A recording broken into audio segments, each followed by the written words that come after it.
friends, it's Christy. Welcome back to my channel. Today I'm going to be making a card using Lawn Fawn's Crazy Antics, Bubbles of Joy, and the mini set Happy Summer.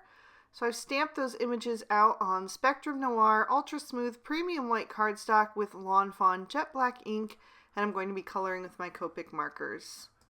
I'm going to start with my mice, and I've pulled out some brown tones for them. I went with E50, E51, E53, and E55, and it will be predominantly the darkest three of those shades, and then the E50 will just be a tiny bit to transition into the white in a few places. So I'm going to color them all the same, but I'm going to switch up my shadows depending upon how they are going to sit on the card and which direction they're facing. So if they're facing toward the right hand side, the shadows are going to fall on the left, and if they're facing toward the left, the shadows are going to fall on the right, and that keeps their faces light and bright, which really helps you to be able to see those features, which is really critical for being able to interpret expressions. So yeah, I've had some questions recently about how I figure out my light source, so I just thought I would explain that maybe a little bit better. I think I kind of brush through it sometimes because I feel like it's something that I've talked about so much that people have already heard, but I guess I'm always getting new people on the channel, and so it doesn't hurt to just go into a little bit more of an explanation. And yeah, if that's something that you would like me to do like a full video on, just let me know. I can definitely do that sometime in the future. But anyway, I'm starting with the E50 for all of these guys, and like I said, that's going to go first down their backs, and then I'm going to pull that forward with the E53, and then I'll use the E51 to fill in most of their bodies. So every place except for the face and the belly and the feet is going to get filled in with the E51 as the final shade. But on the face, I like to add a little bit of whiteness around that muzzle, and then of course that belly and the little feet I decided to do with a little bit of that E50 and that fade into the white cardstock. So it ends up actually being 5 shades of color on there, but I really do think this makes them look so cute and just looks like those little field mice that you see. I happen to have field mice in my yard. We planted some strawberries this year, and either they or the chipmunks have gotten every one. So lesson learned, don't plant strawberries, at least not at my house. But anyway, I don't begrudge them. They are super adorable, and of course they want something sweet too, so all good. I want to give these guys some rosy cheeks and also color in their noses with some pale pinks. I'll also do the insides of their ears. So I'm using R00 and R01 for that. The R01 first, and then blending out with the R00 on the cheeks and the ears, just the R01 for the noses. I did also pull out the R000 because I'm going to use that in just a minute with the rest of these shades, but I did not use it on the mice. And then once I have them looking how I want them, I did go back and forth with a couple layers there. I'm going to do a few of the quilt squares with this combo. And I'm just adding that R01, the darkest shade, in the bottom right corner and picking some random squares and then blending that out with the R00 and then the R000. Then I'm going to switch to R21, R22, and R24, and I'm going to color in all of my watermelons. So I have this larger one that is from the Happy Summer mini set, and then the smaller little triangles are from the Crazy Antics stamp set. So I'm starting with that R24 down at the bottom, closest to the rind, blending up with the R22, and then using the R21 for a highlight. And I did add in a second layer of the mid-tone and the lightest shade on that largest watermelon because it was a larger surface area to blend. So that second layer really helped out, but I didn't want them to get too dark, so I did not add a second layer of the darkest shade. And then for the smaller triangles of watermelon, I'm going to do the same thing, but I'm just going to do one layer of each of those shades. And I'm making sure to add a lot of that R21 on there because I wanted these to be a little bit softer to match some pattern paper that I'm going to be using in just a little bit. I'm also going to pick a few more of those quilt squares at random, just making sure that there's never two that are right up next to each other that are going to be the same. So I'm going to do the same thing, just adding that shading in the bottom right corner. I think any of the corners would have been fine. That's just, I just did it. You could have done the bottom left or the top left. It really doesn't matter, but I just picked one and then stayed consistent across the board.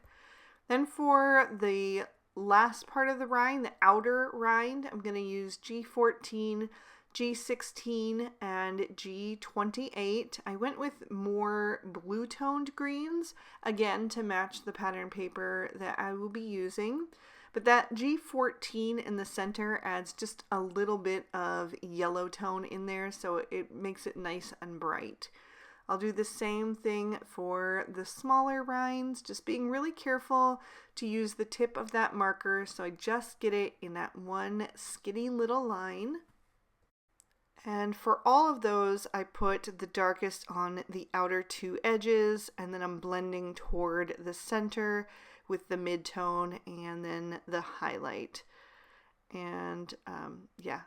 I didn't want the green in my quilt to be the exact same as the watermelon rind. I wanted that to really stand out on the card. So I decided to switch up my green combo for the quilt, but I went with something that matched, especially with that G14 that was in the center of the rind. So I went with YG11, YG13, and YG17. This is also going to tie in some of the Distress Oxide colors that I'll be using later on for the grass. So it was just a good color to bring in. Then I'm taking a tiny bit of that YG11 and just adding it to the outer edges of all of those rinds, and then letting the rest of it just be plain white. Then to finish off the quilt, I'm going to pull in some BG quadruple zero, BG10, and BG11 and continue picking a few of the quilt squares. This is going to tie into the sky that I'll be adding in with Distress Oxide inks in just a bit. So yeah, I wanted to kind of pull that into the color palette of the Copic coloring as well. And then the final three squares, I'm going to use some really light browns.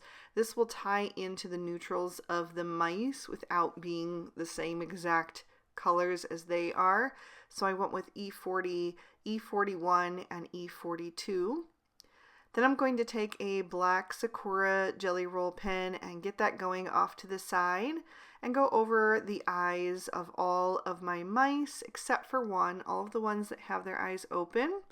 And then I'm going to trim these images out with their matching dies.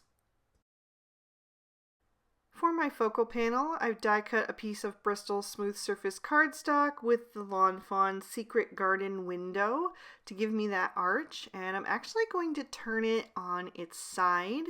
So I'm going to take the Cloudy stencil and some Salvage Patina Distress Oxide ink and add a little bit of a sky background to that. So I'm just picking an area on that stencil where I think I'm going to get some nice different swoops and valleys in those cloud formations, and then turning that stencil and adjusting it so that I get the most for kind of the design, because you're only seeing a small portion of what that row of clouds looks like. So I just want to make sure you would get, you know, a lot of those little scallops in there, especially since our images are kind of small critters. So I wanted to keep the clouds from being like too overwhelmingly large, if that makes sense. I'll add a little extra ink down at the bottom just so the bottom cloud isn't stark white, and then I'm going to add some more ink onto an acrylic block. Spritz some water into that and mix it up, and then do some splatter detail all over the background just to add some extra interest to that. Then I'll set that aside to dry. Then I've cut another piece of Bristol with that secret garden window, and then also the grass from the mushroom border. I like this grass because it is on a much smaller scale than some of the other grass dyes, and I think it fits with these smaller critters a little bit better. So I'm blending on some Distress Oxide using Twisted Citron up at the top, and then Mowed Lawn in the center, just going back and forth between those two to make sure they're nicely blended. And then I'm also going to add in a little bit of pine needles down at the bottom, and those are going to really tie into the different greens that I used on the Copic coloring. So I'll keep blending those back and forth until I have a look that I'm happy with. And then I want to do some splatter detail on this as well. I'm just going to press on the lightest and the darkest shades though, the Twisted Citron and the pine needles. And then I'll splatter both of those on that background, starting with the Twisted Citron. I really like how that looks on the darker blended color. And then some of the pine needles as well, which is going to add a lot of interest onto that panel. So while that's drying, I'm going to pop the cloudy background into my Misty and stamp a sentiment from the Berry Rainy Day stamp set. I went with Have a Happy Day because I wanted something that would be a little bit more general. Sometimes it's nice to have a card in your arsenal that can really go for any occasion, or at least many occasions, and so I just wanted to have more of like a general sentiment.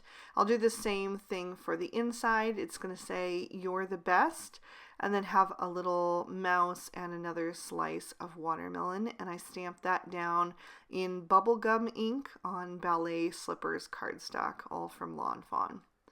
Then I'm going to take some of the Fruit Salad 6x6 pattern paper, and like I said, this pattern paper was the inspiration for this card. So I'm going to tear out both the pink gingham and the watermelon pieces, and I'm going to trim those down a little bit smaller with my paper trimmer, get those lined up how I want them on the card, and hold them together with a little piece of Post-it tape at the top. And then I'm going to take the large stitch rectangle stackables and line that up on the panel where I want to cut that out, and make sure that that is on there straight, and then I'll tape that down with a couple more pieces of that Post-it tape. And then I can run that through my die cutting machine, and it's going to cut both pieces at the same time, so that stitching detail is going to go seamlessly the whole way around. So I'll just pop those out of the die, and then I'm going to bring in my card base. So I will adhere the pink gingham piece down first, and that is the same size as my card base, which is the standard A2 size, 4 1/4 wide by 5 1/2 tall. Then I'll take the watermelon print, which is 3 inches wide by 5 1/2 tall, and I'm going to position that right between those darker two stripes on the right hand side. Then I'll grab my focal panel. I've added some foam tape to the back of that to give it some dimension on the card. So I will line that up over on the right hand side, just making sure that it is nice and straight there. The same space from the top to the bottom of the edge. And then I'm going to add the grassy border over top, just making sure that's on there straight as well. And then I can bring in my images so I can start to stage this little scene. And the first thing I'm going to add is that picnic blanket, because that's kind of anchoring the scene right in the middle there. So I have that, and then I'm going to put 2 of these little mice that are sitting down on either end. And I kind of have to work quickly because I want to make sure I have enough room for them to have the watermelon nearby or in their hand. So I'm just going to add the other little guy and then grab some watermelon and see how that's going to fit. And then I can adjust them a tiny bit before that glue starts to dry. It dries really fast. So I will add one slice of watermelon in front of the guy on the right, and then the other slice of watermelon will go in front of the guy on the left. I was just trying to figure out like if I wanted him to hold it up in the air or have it kind of down at the bottom, and if I wanted to place it at an angle. Just figuring all of that out before I add that glue down and adhere it permanently. And then I'm going to take the large slice of watermelon. I wanted that to go down in front on that right hand side. So I'm going to add some liquid glue to the back of that. And I'm going to put it at a little bit of an angle. And then I'm going to take this mouse that is meant to be kind of laying over the top of a bubble from the Bubbles of Joy stamp set. And I'm going to have him sprawled over the top of his watermelon slice instead, kind of claiming that one as his own. He doesn't want anybody else to have it, so he's just laying right over the top of it.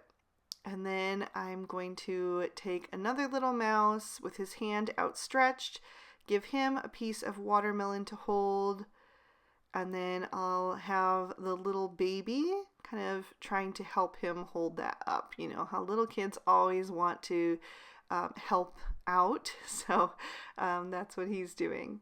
And then I have two more pieces of watermelon that I stamped out to just kind of fill in the scene on either end. So I'll glue one down on the right and one on the left.